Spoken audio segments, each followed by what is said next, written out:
నమస్కారం ప్రజలారా, మా యూట్యూబ్ ఛానల్. నా పేరు రాజు. కొత్త పలుకు ఆర్కే విశ్లేషణలో దాని గురించి మాట్లాడుకున్నామండి. ఎందుకంటే కొత్త పలుకు ఆర్కే విశ్లేషణలో ఈరోజు వచ్చి ఆదర్శం విడిసి అరాచకం వైపు అనే దాంతో ఉందండి. తమిళనాట ఎన్నికల సందర్భంగా ఆదర్శంగా వ్యవహరించిన విజయ్ సీఎంగా బాధ్యతలు చేపట్టిన తర్వాత అదే ఆదర్శంగా వ్యవహరిస్తున్నారు. విజయ్ వ్యవహార శైలి వినూత్నంగా ఉంది. ప్రభుత్వంలో అవినీతికి స్నానం లేదని రుజువు చేయడానికి ప్రయత్నిస్తున్నారు. ఎన్నికల్లో విజయం సాధించిన తనను అభినందించడానికి వచ్చిన పారిశ్రామిక వ్యాపారవేత్తలతో విజయ్ డిప్లొమాటిక్గా వెలుగుతున్నారు. వివిధ శాఖల్లో టెండర్లు, ఇతరాతర నిర్ణయాలు పారదర్శకంగా జరుగుతున్నాయి. సీఎం అండ చూసుకొని ప్రజలు కూడా ప్రభుత్వ కార్యాలయాల్లో అధికారులు ఎక్కడికక్కడ నిలదీస్తున్నారు. మొత్తం మీద విజయ్ ప్రస్తుతం ఆదర్శ సీఎంగా పనిచేస్తున్నారు. ఎన్టీఆర్ రాజకీయ రంగ ప్రవేశం చేశాక తెలుగునాట కూడా ఇటువంటి ఆదర్శ పోకడలను చూశాం. టీడీపీని ఏర్పాటు చేసిన ఎన్టీఆర్ 9 నెలల్లో అధికారంలోకి వచ్చి చరిత్ర సృష్టించడమే కాకుండా ప్రభుత్వంలో అవినీతికి తావు లేకుండా చేశారు. మంత్రులు, శాసనసభ్యులు అవినీతికి పాల్పడాలంటే వణికిపోయేవారు. ఎన్టీఆర్ తర్వాత రాజకీయాల్లో విలువలు క్రమంగా క్షీణిస్తూ వచ్చాయి. దేశవ్యాప్తంగా నెలకొన్న ఈ ధోరణి తెలుగు రాష్ట్రాలను కూడా కమ్మేసింది. వైఎస్ రాజశేఖర రెడ్డి హయాంలో అవినీతి వ్యవస్థ కృతమైంది. టీడీపీ ఏర్పాటు తర్వాత రాజకీయాల్లో ఉద్రిక్తతలు చోటు చేసుకోవడం మొదలైంది. కులాలను కూడా రాజకీయాల్లోకి తీసుకొచ్చారు. ఈ పాపానికి కాంగ్రెస్ నాయకులే కారణం. తెలంగాణలో కులాల రొచ్చు ఉండేది కాదు. అలాంటిది ఇప్పుడు తెలంగాణలో కూడా ఈ కులాల రుచి విస్తరిస్తుంది. నాయకుల మధ్య వైషమ్యాలు పెరిగిపోయినాయి. మాజీ ముఖ్యమంత్రి కేసీఆర్ కుటుంబానికి ముఖ్యమంత్రి రేవంత్ రెడ్డికి మధ్య వ్యక్తిగత స్థాయిలో వైరం ఏర్పడింది. ఇరుపక్షాల కళ్ళల్లో కళ్ళు పెట్టి చూసుకోలేని పరిస్థితి. ఆంధ్రప్రదేశ్లో పరిస్థితులు మరింత దిగజారాయి. ముఖ్యమంత్రి చంద్రబాబు, మాజీ ముఖ్యమంత్రి జగన్మోహన్ రెడ్డి మధ్య పచ్చగడ్డి వేస్తే బగ్గమనే పరిస్థితి ఈ కచ్చలు, కార్పణాలు కార్యకర్తల స్థాయి వరకు హెచ్చరించాయి. సత్యం వద్దు, ధర్మం చర అన్నట్లుగా పరిస్థితి తయారైంది.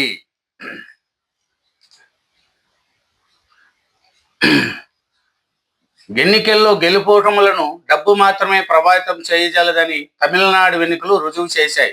ఈ ఎన్నికల సందర్భంగా ఆదర్శంగా వ్యవహరించిన విజయ్ ముఖ్యమంత్రిగా బాధ్యతలు చేపట్టి తర్వాత కూడా ఆదర్శంగా వ్యవహరిస్తున్నారు.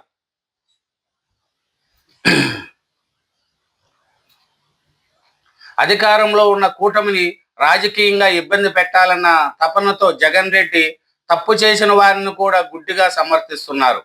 యథా రాజా తదా ప్రజ అంటున్నారు. ఈ కారణంగానే జగన్ రెడ్డి అనుచరులు 2029 తర్వాత నరుకుతాం, సంపుతాం అని రెచ్చిపోతున్నారు. ఆక్వా సభ పేరిట భీమావరంలో తాజాగా నిర్వహించిన సభ సందర్భంగా జగన్ అనుచరులు వీరంగం చేశారు. ఏమాత్రం ఎరుపు లేకుండా, చుట్టూ ఉన్న పోలీసులను భయం లేకుండా రపరప అంటూ ప్లస్ కార్డులు ప్రదర్శించారు. 1983లో తెలుగుదేశం పార్టీ టికెట్ పొందిన జీవన్ రెడ్డి, ప్రతిభా భారతి, యనుమల రామకృష్ణుడు వంటి వారు అతి స్వల్ప వ్యయంలో అంటే 10 నుంచి 15 వేల రూపాయల ఖర్చుతో ఎమ్మెల్యేగా గెలుపొందారు. అయితే రాజకీయాల్లో ఆదర్శంగా ఉండడం అంత ఆషామాషి కాదని తెలియజేయడానికి ఎన్టీఆర్ అంతటి నాయకుడికి ఎంతో కాలం పట్టలేదు. ప్రజాస్వామ్యంలో హింసకు తావుండదు. తమిళనాడులో ఒక చిన్న హింసాత్మక సంఘటన కూడా జరగకుండానే అధికార మార్పిడి జరిగింది కదా. విజయ్ ఎన్నికల్లో గెలుపొందడానికి తమ నాయకుడు కూడా కారణమని జగన్ రెడ్డి అనుచరులు ప్రచారం చేసుకుంటున్నారు కదా. అదే నిజమైతే విజయ్ రాజకీయాలను జగన్ రెడ్డి ఆదర్శంగా తీసుకోవాలి కదా. ప్రజలకు, ముఖ్యంగా తల్లిదండ్రులకు బాధ్యతగా వ్యవహరించాలని సూచించడం ద్వారా ఆదర్శంగా నిలవాల్సిన జగన్ రెడ్డి వంటి వారికి ఇది తగదు అని ఎవరు చెప్పాలి? జగన్ను సన్మార్గంలో నడపడానికి ఆయన తండ్రి కూడా ఇప్పుడు మన మధ్య లేరే. ఈ పరిస్థితుల్లో ఆంధ్రప్రదేశ్ ప్రజలే ఆ తండ్రి లేని బిడ్డను సంస్కరించే బాధ్యత తీసుకోవాలేమో. ఇప్పుడు ప్రజలు అవినీతిని పట్టించుకోవడం లేదు. దానికి అలవాటు పడిపోయారు. ఎన్టీఆర్ తర్వాత రాజకీయాల్లో మార్పు సాధ్యమని తమిళనాడు ముఖ్యమంత్రి విజయ్ నిరూపించారు. అయితే ఇది ఎంతకాలం అన్న ప్రశ్న ఉండనే ఉంది.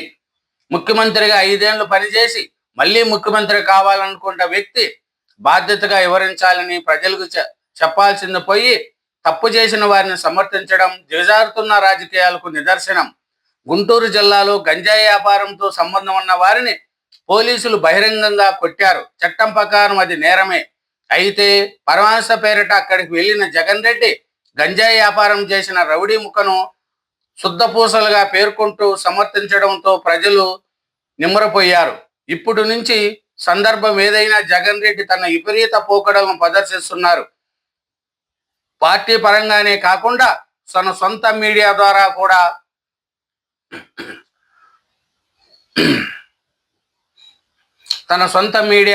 కూడా ఆయన నేర ప్రవృత్తికి అండగా నిలిచే ప్రయత్నం చేస్తున్నారు.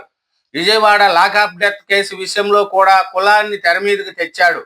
తాజాగా మాజీ మంత్రి సిదిరి అప్పర్రాజు కుమారుడు చేసిన మోటార్ సైకిల్ ప్రమాదంలో ఒక వ్యక్తి మరణించగా 18 ఏళ్ల చిన్నపిల్లోడు ఏదో తెలియక యాక్సిడెంట్ చేస్తే మానవత్వం లేకుండా శిక్షించాలని ప్రభుత్వాన్ని అనడం ఏమిటని కూడా ప్రశ్నిస్తున్నారు.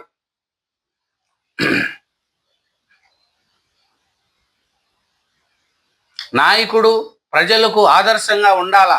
ప్రజలే నాయకుడికి ఆదర్శంగా ఉండాలా? ప్రజలను ముందుండి నడిపించేవాడే నాయకుడు కనుక నాయకుడే ఆదర్శంగా ఉండాలి. దేశానికి స్వాతంత్రం వచ్చిన తొలినాళ్లలో మన నాయకులు ప్రజలు ఆదర్శంగా ఉండేవారు. మహాత్మా గాంధీ, జవహర్లాల్ నెహ్రూ, సర్దార్ వల్లభాయ్ పటేల్ వంటి నాయకులు చెప్పిన మాటలను ప్రజలు తూచా తప్పకుండా ఆదరించేవారు.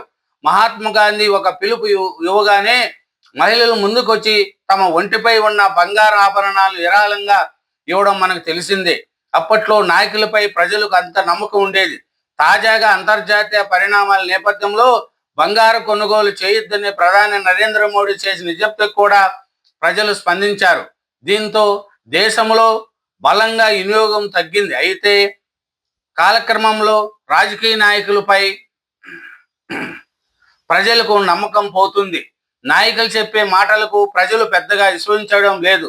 ఎన్నికల సమయంలో నాయకులు ఇచ్చిన హామీలు మాత్రమే ప్రజలు ప్రభావితం చేస్తున్నాయి. అంతులేని హామీల విషయంలో రాజనీతి మాత్రం కనిపించడం లేదు.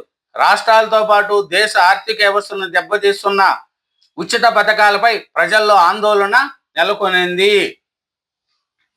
విపరీత పోకడలు ఉండేవి కావు కదా.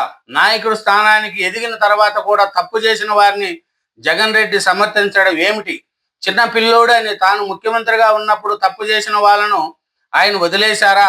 బాధ్యతలను అండగా నిలిచారా?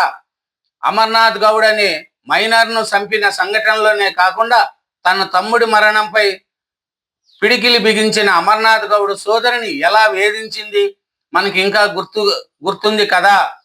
చెప్పేటందుకు నీతులు ఉంటాయని ఒక సినీ కవి అన్నట్లుగా జగన్ రెడ్డి వ్యవహరిస్తున్నారు.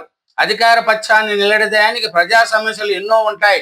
అవన్నీ వదిలేసి నేరస్తులకు ఒత్తాస పలకడానికి దేనికి సంకేతం?